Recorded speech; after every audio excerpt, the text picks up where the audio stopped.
No one moves into a dormitory expecting to find a family, but by the time they leave, most of them have. A room built for many is a room remembered by none in particular. This wall was supposed to be simple. It wasn't. The first attempt didn't hold. I was trying my own texture paste recipe. Cardboard pulp, glue, water, but I hadn't sealed the base cardboard first. The paste soaked straight through instead of sitting on the surface. So I scraped it and started again. The frame wasn't holding its shape, so I rebuilt the base with a popsicle stick grid. Small thing, but it's the reason the wall stands straight now, mostly straight. Not every wall came out perfectly straight. I eyeballed one instead of measuring. You can still see it if you know where to look. I have decided to let it stay. The room doesn't have to be perfect to be real. This room needed to feel used before it felt finished. Every wall, every panel built the way a place gets built when 100 different people are about to pass through it. The rectangles repeat on purpose, plain and even, no shape trying to draw the eye. Nothing in a common room is meant to stand out, not the walls, not the furniture, not the people who sat in it.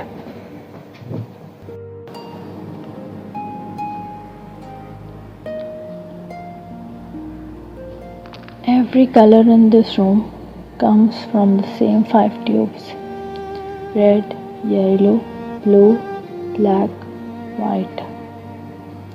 No pre-mixed browns, no shortcuts off a shelf. Just the color wheel worked out by hand, one small batch at a time. Red and yellow make an orange base. A touch of blue mutes it, pulls it towards earth instead of citrus. Black deepens it. White lifts it back when it goes too dark. Every wall in this room started as some version of that same five-way argument until it settled into a color of its own. The hallway needed to sit between two rooms that don't quite match. One deep and reddish, one warmer and lighter. Ochre was the only color that could hold both without picking a side. Before any color goes on, the wood has to be sealed. Otherwise, the paint soaks in unevenly and the panels end up patchy instead of rich. It's a step no one sees in the final shot, but skip it and the whole room looks wrong. I didn't want the panels to just complement the walls. I wanted them to match exactly. The same mahogany, the same ochre, coat after coat until the trim stopped looking like an addition and started looking like it grew out of the wall itself. The floor's herringbone now. Strips set at 90 degrees to each other, each one leaning into the last all the way across. That's the strange thing about herringbone. Until enough of it is laid, it doesn't look like anything at all. Then, somewhere in the middle of laying it, it suddenly does, and now it's whole, every plank in place, waiting on color. A few gaps still need filling before the stain goes on. Otherwise, they'll sit there as dark lines once the color's down. Small mistakes that would have been invisible if I'd caught them earlier. This time, the paste actually behaved. A few failed batches taught me what the last one couldn't.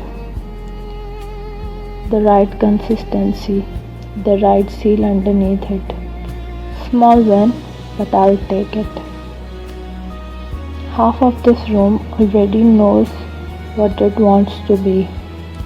The other half is still waiting to find out. That's where the paint comes in next.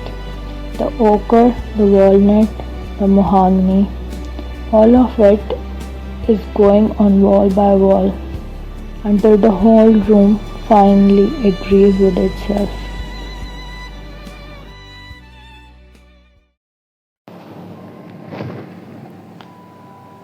Before I built this room, I went looking for the real ones. Centuries ago, the word dormitory didn't mean a private room with a door that locked. It meant one long hall, dozens of beds in a row, nothing yours except the small space around your own pillow. Privacy wasn't something you were given, it was something you learned to build out of silence and habit in a room that belonged to everyone. Later, the idea changed. Someone decided a student needed more than a bed. They needed a quiet green square to walk through, a hall to eat in, a room to gather in after dark. So they built quadrangles instead of corridors, walled off from the world outside, meant to hold learning the way a monastery once held prayer. One of those old dining halls still stands. Long wooden tables, a ceiling so high it swallows the candlelight before it reaches the top. Walls crowded with the painted faces of people no one living remembers by name. It's the kind of room a film crew once tried to borrow, exactly as it was for the great hall in the Harry Potter films. The halls of Hogwarts, built from a real place.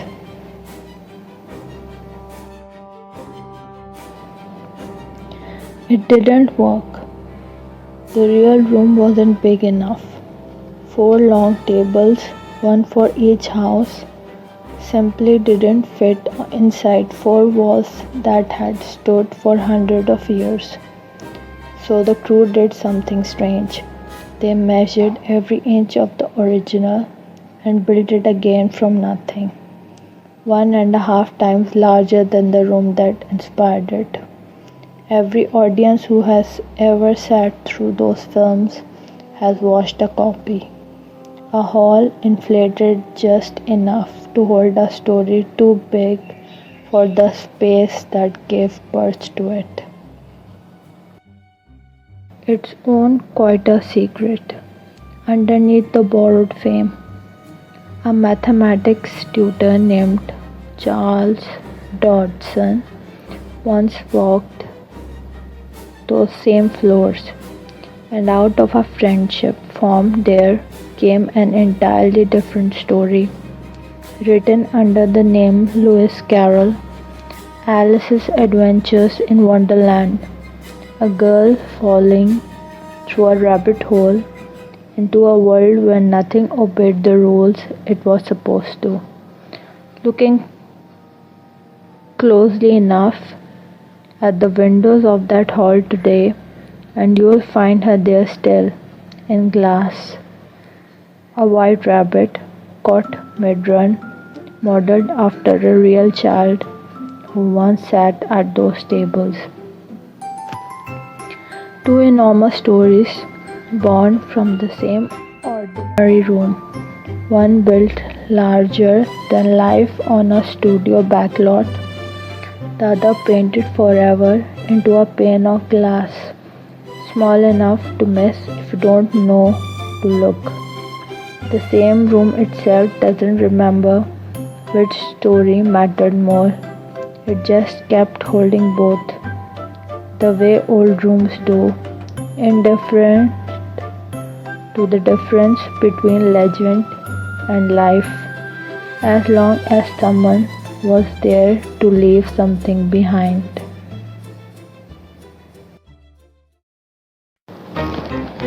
Let me tell you the kind of story they would have called trashy back then, the kind no respectable shelf would admit to owning.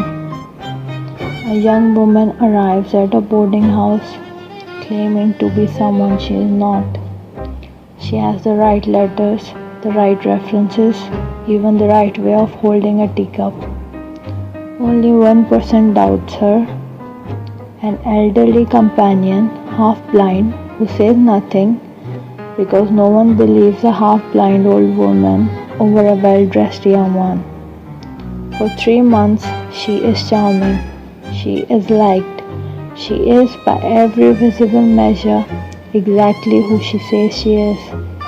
Then one night, a real letter arrives from the actual person she claims to be, still alive, still very much herself, furious, and 3 days from arriving at the door. The young woman doesn't run. That's the twist no one expects. She simply finishes her tea, thanks her host for a wonderful stay, and asks very calmly whether anyone would like to hear the truth before the other woman does. The story ends there. In every version I could find of it. No confession, no unmasking. Just a woman offering to tell the truth in a room full of people who by then aren't sure they want to hear it. That's what sensation novelists understood better than the moralists who criticized them. People don't stay up past midnight for a lesson. They stay up because they need to know what she says next. Everyone who's lived in a dormitory knows this feeling, even if they've never said it out loud. The bed that was yours for exactly 1 year, the chair by the window that 100 people sat in before you, and 100 more after. You memorize the creak in the floor, the exact angle of light through the curtain in November, and then you leave, and none of it remembers you specifically, just that someone was there.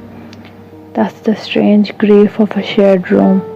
It's not that you're forgotten, it's that you were never the point. The room was always for whoever came next. Maybe that's why old common rooms feel haunted even when nothing happened in them. Not by one ghost, by all of them. Every ordinary evening stacked on top of the last until the walls stop being able to tell them apart.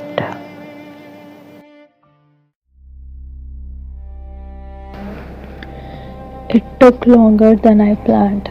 It always does, but it's standing now, ochre, walnut, mahogany, all finally speaking to each other.